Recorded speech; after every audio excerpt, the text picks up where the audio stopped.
Coast Guard finally reveals what really happened to OceanGate Titan disaster. The infographics show. Gazing through the lone porthole, the crew were met with infinite darkness. But that didn't dampen the excitement of the 5 people on board. As the sub plunged further into the freezing abyss toward the wreckage of the Titanic, the pressure on the hull mounted. Suddenly, a low groan echoed through the vessel. Then the sound of cracking filled the air. Before anyone could react, the sub imploded. It was over in an instant. In today's episode of the Infographics Show, we'll look at the shocking revelations of the OceanGate investigation and the loss of the Titan submersible. That would be... At least it was over quickly, because that'd be scary as hell, just groaning. Oh shit, what the fuck's going on? And then... gone. At a depth of around 3,300 meters, the external pressure on the Titan would have been an astounding 4,900 pounds per square inch. Disaster would have likely started with the collapse of a miniature cavity inside the tightly woven layers of carbon fiber making up the hull of the submarine.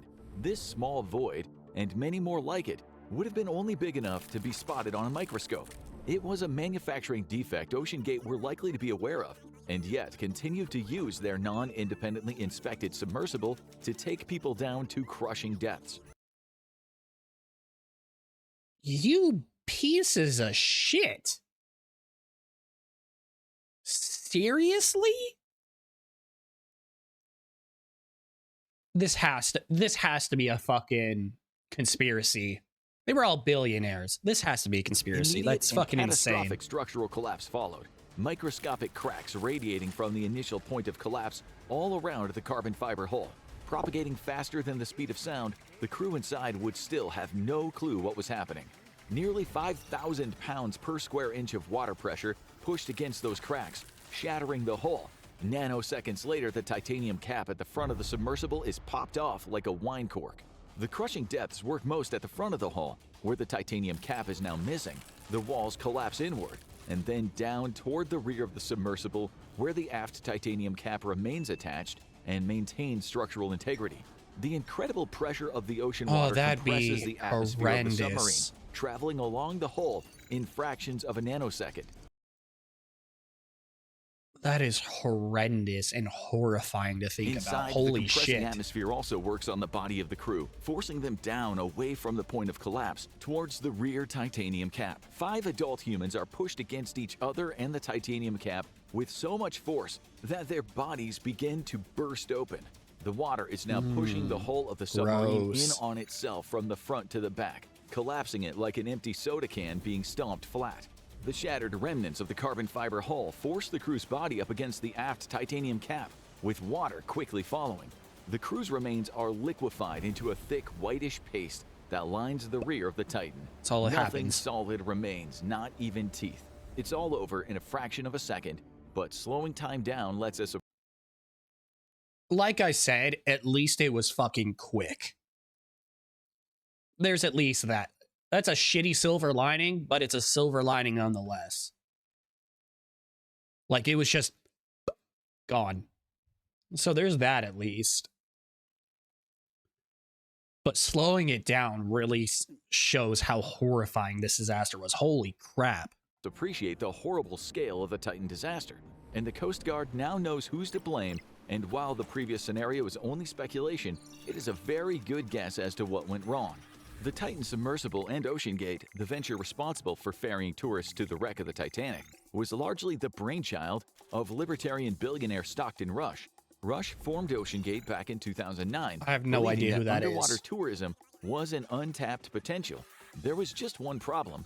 Honestly, I would say that. That is a pretty untapped potential. Don't fuck it up, though, like this. Government regulation, which he deemed understandable but illogical. Critical of the Passenger Vessel Safety Act of 1993, which prevented dives below 150 feet and heavily regulated the construction of passenger submersibles, Rush would say it, quote, needlessly prioritized passenger safety over commercial innovation. What? I'm sorry, what? Needlessly prioritize passenger safety over commercial innovation. What? That's some real billionaire shit, huh? I don't give a fuck about the passengers. Who cares about them? I want to earn money. Holy crap. Rush would design his own submersible, despite what the regulations said. The Titan would consist of 2 titanium end caps with a wall thickness of 3¼ inch. The forward end cap would have the only viewport, from which tourists could marvel at the wreck of the Titanic. The acrylic window would be 7 inches thick, and during deep dives, 3¼ inches thick doesn't seem, for the sides, doesn't seem like it's enough. I mean, the window itself is 7. That doesn't seem like it's enough. it was recorded as protruding back into the cabin by nearly an inch. Trouble was already brewing from the design phase, though, as the viewport was only rated to dive up to 650 meters, well short of the 3,800 meters where the Titanic lay. But that wasn't the only critical design flaw. Rush believed that innovation was the key to success. Thus, OceanGate was staffed largely with recent graduates who shared his laissez-faire attitude about government regulations. Rush said he wanted a young, inspirational team who would innovate and dream big, rather than hiring experienced submariners with decades of experience operating and building submersible vehicles. Yeah, God fucking forbid you get people with experience. Would have immediately told him to cancel one of the most controversial aspects of the Titan. The Titan would make use of carbon fiber material for its hull, which would revolutionize its manufacturing. Carbon fiber is made from thin filaments of carbon atoms. This dude. What? Who? Well, this is all but pretty fucking new news to me. What the fuck is this dude thinking? This dude really is a fucking evil billionaire where it's just fuck the consumer. I don't care about them. Holy crap. Together into a crystalline structure. And he's a fucking idiot. Amazingly strong and durable material. However, context is king. And as every applied sciences student knows, materials behave differently in different environments. Rush would be warned against using carbon fiber in the hull by Dewar Marine's president, Liz Taylor. She warned that carbon fiber doesn't do well when exposed to extreme depths or submerged in water for long periods of time. It also doesn't tolerate the specific stresses of having the ocean press in on it from all sides while filled with 1 atmosphere of pressure in its hollow interior. Rush waved the concerns away, even when a letter was drafted by 38 experts imploring him to have his submersible inspected by government inspectors. Why? I'm sorry. Did the people on the submersible know about this? Because if they did, they're fucking idiots for getting on it. This dude is just this dude deserves to be in fucking jail. This dude deserves to be in fucking jail for this. Holy. This is actually making me upset. This really pisses me off. He ignored it. In 2019, OceanGate responded to the letter by stating, quote, "The vast majority of marine and aviation accidents are the result of operator error, not mechanical failure." Most baffling of all, the Titan was not equipped with an emergency locator beacon, which would make it easy to find should something go wrong. And this... Why? You're in the middle of the fucking ocean. Why? Why do this? Why are you cutting so many corners? This is why it took so long to actually locate the wreckage. During an incident in 2022, the surface vessel lost track of the Titan for over 5 hours, during which the crew of the ship shut off the internet to keep anyone from tweeting about it. The submersible wasn't even guaranteed to find the Titanic. Simpsons showrunner Mike Reiss stated that it took 3 hours to actually find the wreckage during one dive, despite having landed within 500 yards of it. OceanGate would claim the Titan was built in collaboration with experts from NASA, Boeing, and the University of Washington. Okay, I'm sorry, Boeing doesn't have exactly the best fucking reputation. All three of those entities would clarify that they had no direct involvement in the designing of the Titan, although a scale model of the pressure vessel was built and tested at the University of Washington Applied Physics Laboratory without any involvement by staff. Boeing also denied any involvement, and leaked documents would verify that any cooperation was terminated due to Rush ignoring recommendations and testing requirements from Boeing engineers. Which is funny when you think about it, considering it's Boeing, but this dude, the carbon this fiber fucker, hull, a hugely controversial part of the construction, was also never subjected to any rigorous testing. OceanGate would claim instead that it would rely on a real-time acoustic monitoring system, which was probably a big help for the crew when the Titan ultimately imploded faster than it took for an alarm signal to go.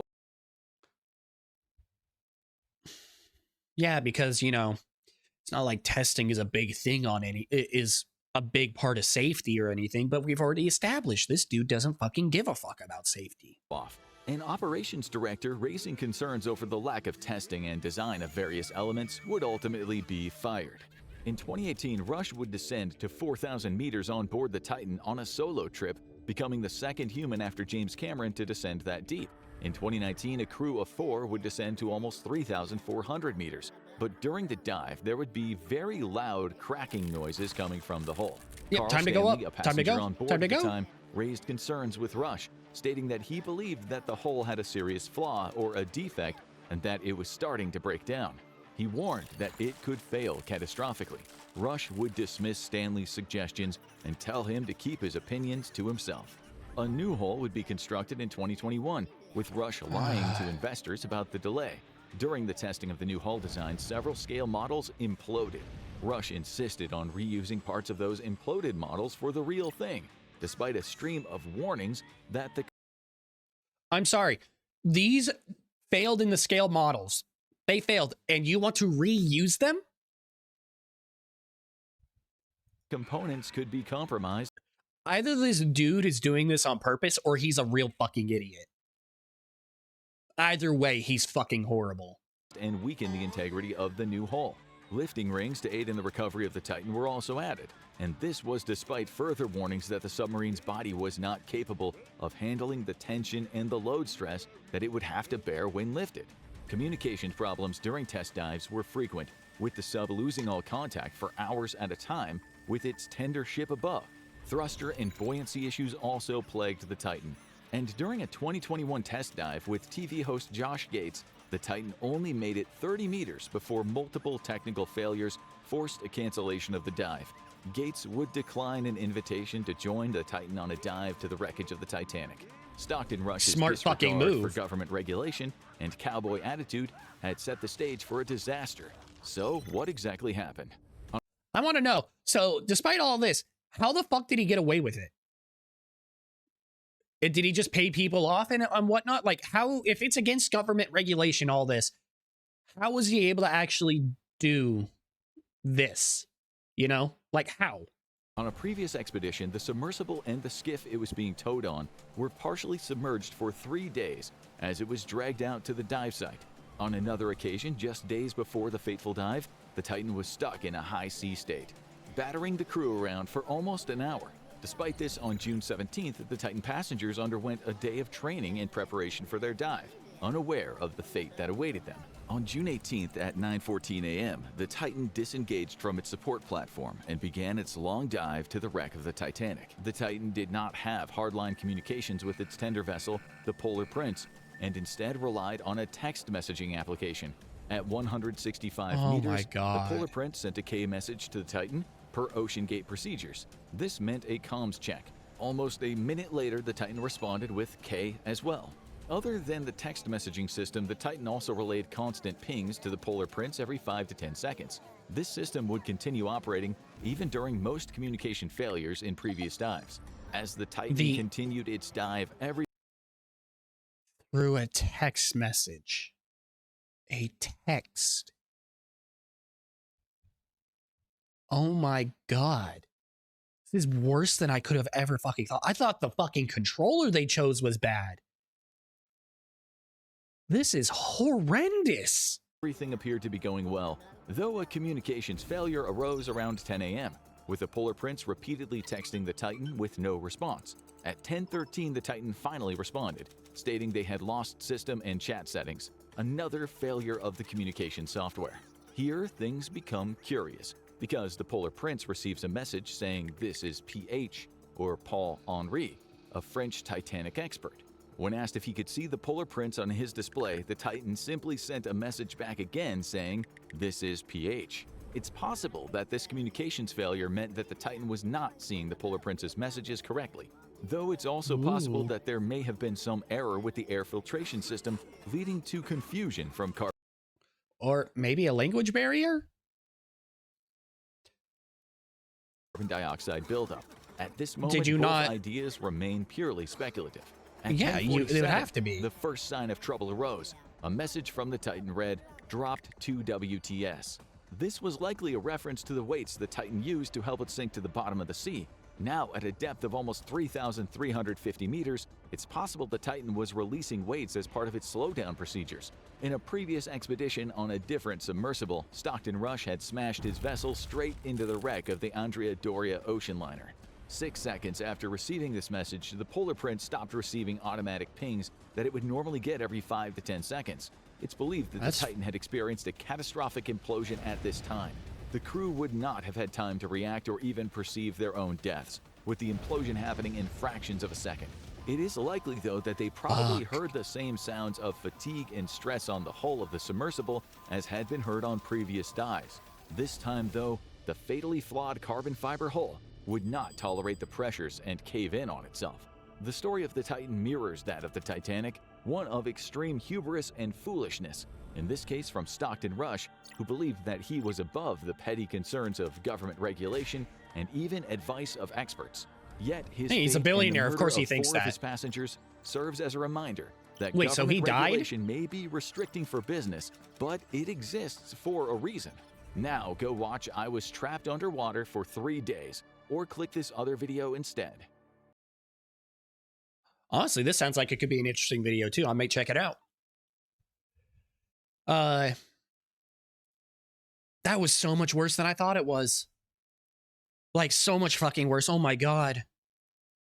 It's actually horrifying how much worse it got. Huh. Make sure you check out that check them out. I'll leave a link down below for y'all. Like and subscribe if you want to see more of me, and until next time, take care of yourselves. See ya.